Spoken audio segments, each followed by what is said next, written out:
Hey everyone, we are nearing the second eclipse season of the year on October 14th. There's going to be a Libra New Moon with eclipse. And eclipses are funny phenomena simply because they are the only astrological or astronomical features that have a beginning and an end.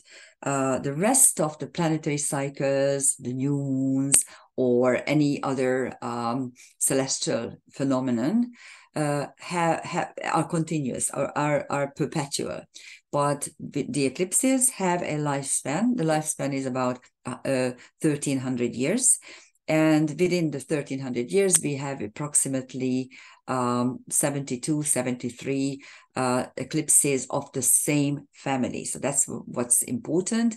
They set out either at the south or the north pole of the Earth, and they travel for 1,300 years to the other end. They become total when they are around the equator, and then they simply just die. They are finished. So that's the only interesting feature about them. And of course, in every 18 years, there's an eclipse with the same geometric feature or flavor also. It is Bernadette Brady who wrote a book, The Eagle and the Lark, in which she actually works with all the eclipses that are now prominent in our era. And she researched it thoroughly, so I recommend her book on this and a lot more, because she it's a wonderful book. The Eagle and the Lark is the title, and it is about forecasting. So here's the Libra New Moon for London on October 14th, and it's at 18:55 p.m. So in the evening, as you can see, the sun and the moon are below the horizon. So in Europe, we won't be able to observe this eclipse. In the London chart, Jupiter is rising and Saros is setting. Jupiter, big luck and expansion and all kinds of fortuitous things are there for us. But Ceres on the descendant symbolizes that what is setting is nurturing and motherhood and mothering. And of course, there are still the same conjunctions which we had previously in the previous charts. So I'm not going to enumerate most of them. Maybe the only interesting thing is this traffic jam in Libra. There are many, many things here. Pulse, Athena, Mercury are separating now. The moon is, of course, conjunct the sun because it is a Libra new moon. And as you can see, Lilith is still on the south node. Aries is still on the north node, so it's nothing actually changed. The only thing that changed in this portion is that Mars moved into Scorpio, just as I mentioned 2 days ago when Pluto was stationary. And you can see this other traffic jam here at the end of Leo, beginning of Virgo. Venus, which is the fastest, is now conjunct trans-Pluto, and Juno is still in Leo, while the black moon is already in Virgo. So here you have 4 strong feminine: Juno, the first lady, the black moon, the goddess, the creator goddess, who has knowledge and insight and the will to do what's necessary. Trans-Pluto, which denotes channeling, and I mentioned jump, and Venus, which is, of course, the goddess of love. So this is what you have in the chart. And this is the Saros series.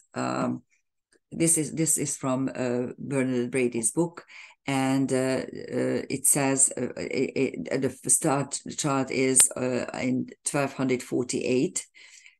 So as you can see, this is 7 south. The previous season in April and May was 7 north. And what she talks about in this particular eclipse is that the sun moon is trining Pluto, but also semi-sextiling Mars and trining Saturn as well. So you can see that there is actually the Mars-Pluto square, which is the problem. This is and how interesting it is that we just had the Mars-Pluto square exactly on the 9th of October.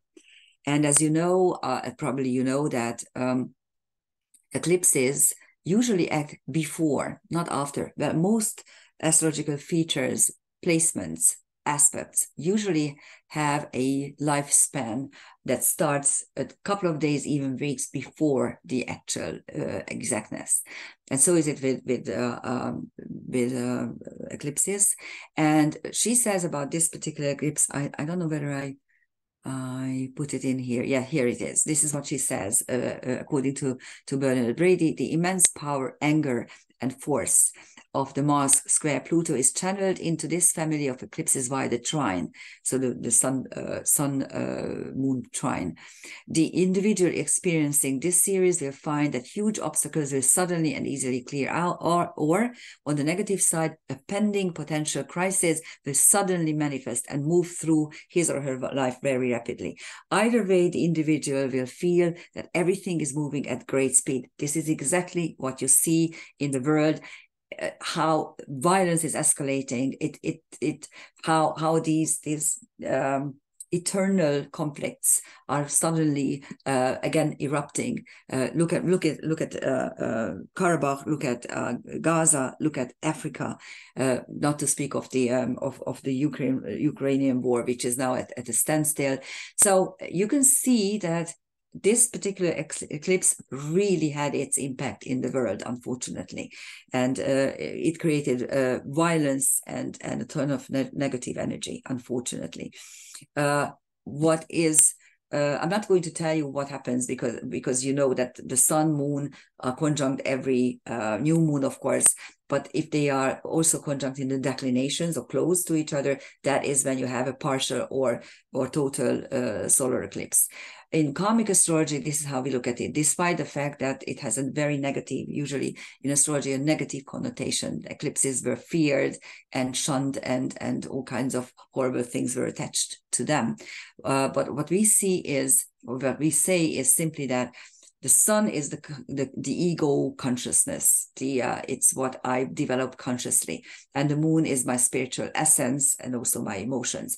And when the moon is on the surface of the sun blocking it, then my emotions are blocking my consciousness. And that's exactly what happened in the world.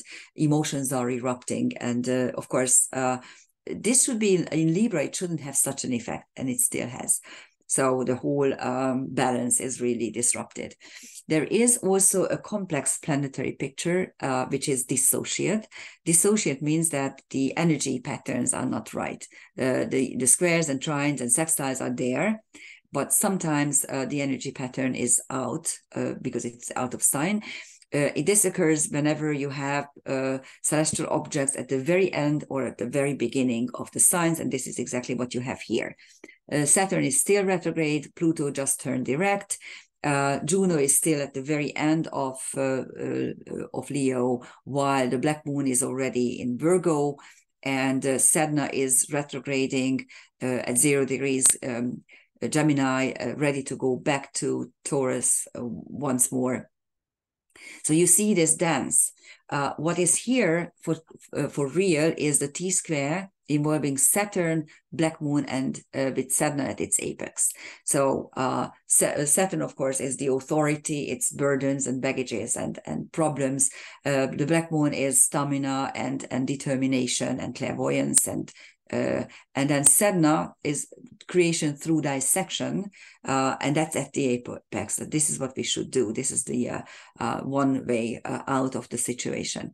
The other side, at the other side of this planetary picture, you do have the Mars Saturn trine. It's a water trine, and the Black Moon Mars sextile. So this is kind of dissolving the tension of the mutable T square.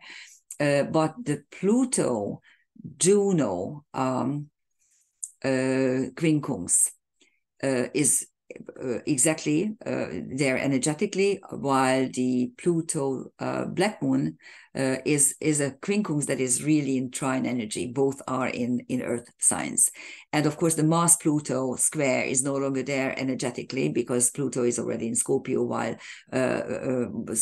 Pluto is still in Capricorn while Mars is in Scorpio. So you have a square here, which is a sextile energy. But of course, Pluto rules Mars, so the violence is still there. So that's what a dissociate configuration looks like.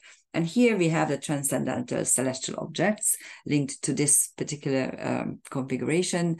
On here, I think I made some mistakes. Hold on 1 second.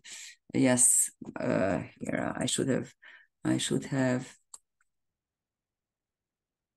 Sorry about that. I should have corrected it ahead, but it's still very dark here. And it's very early in the morning, and I just finished a Hungarian version of this, and there I noticed that I made mistakes. But here they are. On Mars, we have Abundancia, abundance, the goddess of abundance, and Elatus. Elatus is a centaur who is linked to creative work and creative endeavors through writing or talking or being very proud of your work. And it gives you this false pretense that you can get away with anything, and then something happens. So Elatus is linked to sudden losses as a result of a blown up ego or personality. And abundance, of course, puts energy into the whole thing, and money. So that's what's there. And on Pluto, we have Hera, which is another version of Juno, the Roman. She's the Roman version of Hera, who is the Greek version. But the same denote the Queen of Heaven, the Mother of Gods. But to Hera, we link jealousy, the jealous wife archetype as well. And you have Amicus and Aureus, the same that has been there and will be there for quite a while. Aureus is mitigated punishment, and Amicus is nothing is ever sacred. I will do whatever I damn well please. That's what you see in the world for some time. On Saturn, you have Spartacus and Karma. Karma, the Lord of Karma, is hooked up with the asteroid Karma. You couldn't make this up even if you wanted to. And Spartacus, the slave who revolts, who is leading a slave rebellion, symbolizes the fact that when life becomes so unbearable that you can't do anything else but revolt, even though you know that you're going to die, or there's a big chance that you're going to die. It's some sort of bravery in the midst of a situation which is unbearable and intolerable. On Juno and the Black Moon, you have Prudencia, prudence, Merlin, the magician, and Antigone, who is one of the hubris asteroids, but here she symbolizes the discrepancy between the divine order and a human order, and the divine should always supersede the human levels. That's what Antigone teaches us in Sophocles' work, of course. And then on Sedna, we still have the Pleiades, and the Pleiades are going to be there for another, Sedna will be at the point of the Pleiades for 2 years at least. So it's not going to move anywhere. Okay, here in the London chart, we also have a dissolved T-square with the midheaven and the IC around 20-21 degrees. And there's, of course, the Uranus new moon quincunx, which probably a lot of astrologers are talking about, because Uranus, of course, is the planet of revolt and change, and that is quincunxing the new moon, the eclipse itself. And you can see that there's a T-square between the IC and MC. This is a cardinal T-square, but it is kind of dissolved by the quincunx to Uranus. And if we look at the transcendental objects, especially this, there is the sun moon with Isis and Galahad. So you have a goddess and a knight. On the IC you have Castor, which is a fixed star, which is the happy and creative and successful artist. On the MC you have Paracelsus and Arcot and Hieronom. Paracelsus is a polymath. Arcot is an American Indian archetype. It's a TNO. It's a TNO, and it is linked to new discoveries. And Hylonom is grief, deep, intolerable grief. And on Uranus, you have Minerva and Lempo. Minerva is wisdom, and Lempo, which is a little bit wide to my taste, but it's still there, is how a god can be changed into a horrible thing just by changing the official myth or narrative. Lempo used to be the creator god for the Finnish people, and then in Christian times it became a devil or something like that. And if we open this up a little bit, we will see celestial objects. And this is what I do usually whenever there's an important event, like an eclipse is quite important or in a new moon chart or in any other chart that I deem important. Then I look at other celestial objects that are at the same degree of the main protagonist. Here, the main protagonist is the sun and the moon. And if I give a bit bigger orb, just a little bit bigger orb, then we don't have just Galahad and Isis, but we also have Medea and Regina. Regina, of course, is the queen. Isis is the goddess. Medea is the strong magician woman, and Galahad is the knight in shining armor. So they are serving this new moon. And on the Uranus, I already told you, and what shall I hear? Actually, if you look at, maybe this is the most important this is the mutable Grand Cross with Clotho, who is the first of the fates, who is actually helping you to create the thread of your life. Squaring Hermes, the archetype of Mercury in Greek mythology. So he is the mischief, the psychopomp. In Virgo, you have Urania and Theros. Urania is, of course, the starry goddess, and Theros is a centaur who is hunting bears, but doesn't kill them. Instead, he brings them into his cave because he wants to tame them. And it is the taming of the instinctual level of the human race, so to speak, how to tame instincts, how to tame the instinctual reactions. And then you have Gunghomdima, and Gunghomdima is an archetype which actually is for I forgot to put the description there for you, but I can translate it for you. Gunghomdina is an African goddess, and she's a young girl she's a heroine of the myth who is caring for her people. She's also a magician, and she is protecting the people, but also punishing those who are against the tribe. And this is exactly this Grand Cross is playing out in, for instance, in Israel and in the Gaza Strip, and also elsewhere in Africa. And that's why it is quite interesting. Someone asked me, and I can't remember whether it was in my English group or probably it was in one of my Hungarian groups. What does it mean as above, so below? What happens? Is it that the stars are making us do things? And I always say no. And actually, yes, there was a girl in my group who a couple of years ago kept asking what planet or what star is producing this or that, and it's the other way around. Above we have a placement, and then we can learn from that placement and either act it out or try to avoid acting it out. Usually we act it out, unfortunately. So when there is a violent energy up there, then it is coming down to the earth plane and we act it out as a violence. But the stars don't make us do this. We simply learn from what is happening in the sky. And I'm showing you two very common English words, which are very much linked to astrology. There are many more, but this is what I just found this morning. One is disaster, which means tragedy or catastrophe or ruin. And this means in Latin apart or asunder or in a different direction. And aster, of course, is star. So when do disasters occur? When does tragedy occur? When we astray from the stars, when we go in another direction than what the stars are telling us.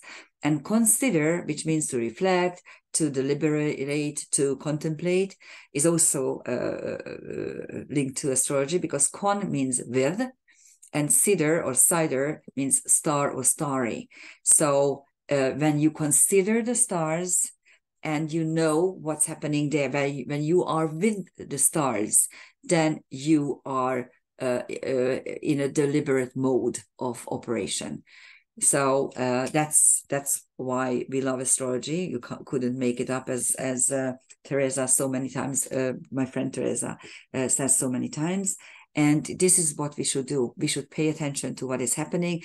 This is a violent eclipse pair that we are going to experience now on the 14th, and then at the end of October, the lunar eclipse is of the same eclipse family, 7 South.